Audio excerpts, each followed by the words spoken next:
Jövő héten ilyenkor már a magyar érettségivel leszek meg, és kezdek majd félni a matektól.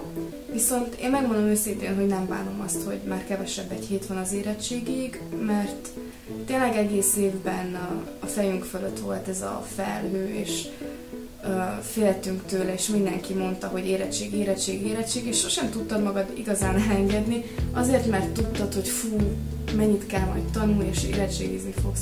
Nagyon fel volt fújva, ránk is ijesztettek, és most már nagyon örülök, hogy hamarosan vége. Persze nem mindegy, hogy lesz vége, de én bizakodom, és pozitívan állok hozzá. Sokan mondták azt, hogy örülnének, hogyha lenne még pluszba egy hét kész.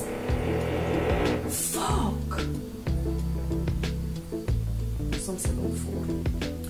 Sokan mondták azt, hogy örülnének, hogyha lenne még egy hetük pluszba készülni, viszont nekem nem kellene az a hét. Nem azért, mert olyan jól állok és mindent tudok, hanem azért, mert már elég sok ideig húztuk ezt az egészet, elég sok ideig ijesztett minket ez az érettségi, és én már nagyon azt akarom, hogy túl legyek rajta, hogy megírjam, és egyre jobban várom, hogy itt legyen már az a hétfő, amikor elkezdjük, sőt, jobban várom az 5-ét.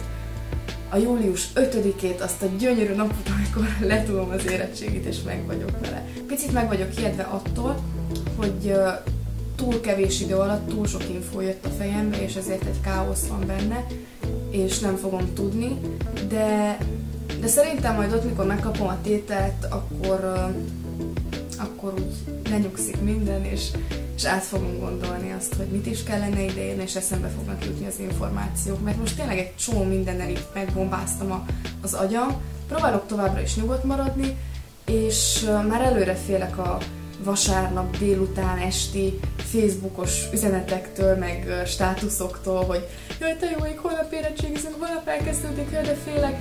Szóval én azt hiszem, vasárnap fel sem fogok menni Facebookra, hogy ne lássam az ilyen pánik hülyeségeket, hogy mindenki fél és mindenki ki van bukva, mert akkor lehet engem is meg fog ijeszteni.